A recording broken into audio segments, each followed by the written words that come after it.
Judges chapter 3. Nations remaining in the land. Now these are the nations that the Lord left to test all those in Israel who had no experience of any war in Canaan. It was only that successive generations of Israelites might know war, to teach those who had no experience of it before. The 5 lords of the Philistines and all the Canaanites and the Sidonians and the Hivites who lived on Mount Lebanon, from Mount Baal Hermon as far as Lebo Hamath.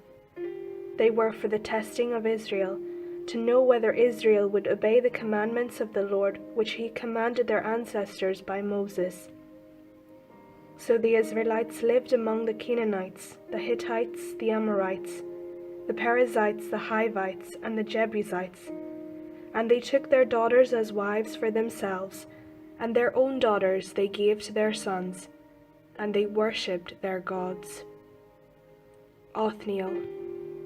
The Israelites did what was evil in the sight of the Lord, forgetting the Lord their God, and worshipping the Baals and the Asherahs. Therefore the anger of the Lord was kindled against Israel, and he sold them into the hand of King Chushan-Rishathaim of Aram Naharaim, and the Israelites served Chushan-Rishathaim 8 years.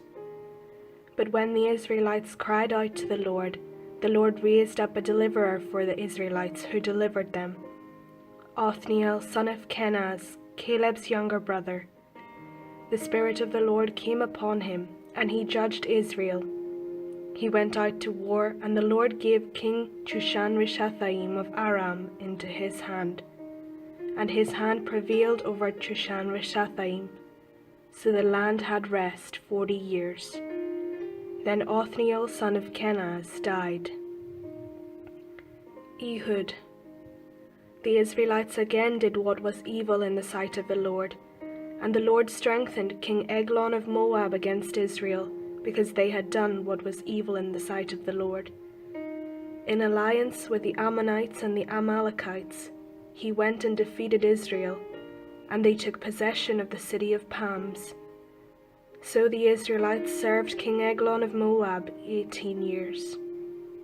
But when the Israelites cried out to the Lord raised up for them a deliverer, Ehud son of Gera, the Benjaminite, a left-handed man.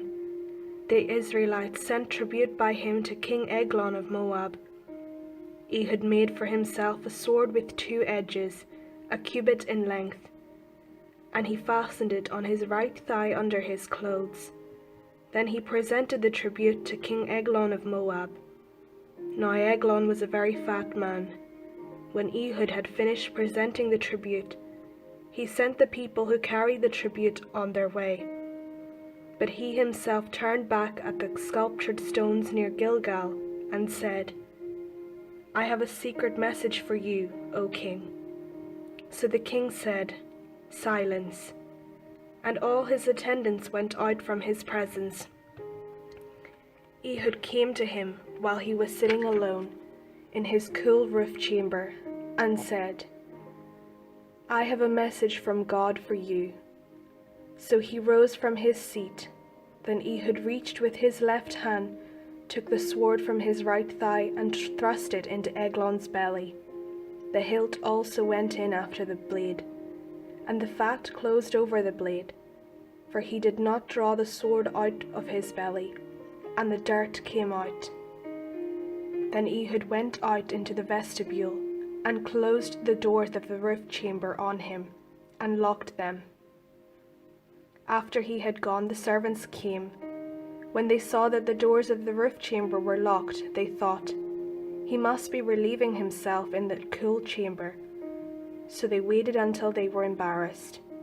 When he still did not open the doors of the roof chamber, they took the key and opened them. There was their lord lying dead on the floor. Ehud escaped while they delayed, and passed beyond the sculptured stones and escaped to Seirah.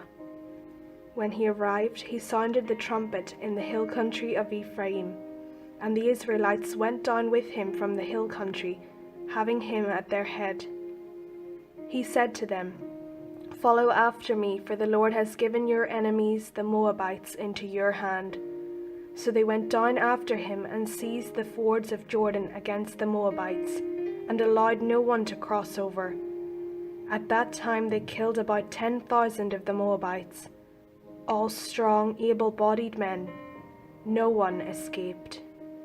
So Moab was subdued that day under the hand of Israel, and the land had rest 80 years. Shamgar. After him came Shamgar, son of Anath, who killed 600 of the Philistines with an ox goad. He too delivered Israel.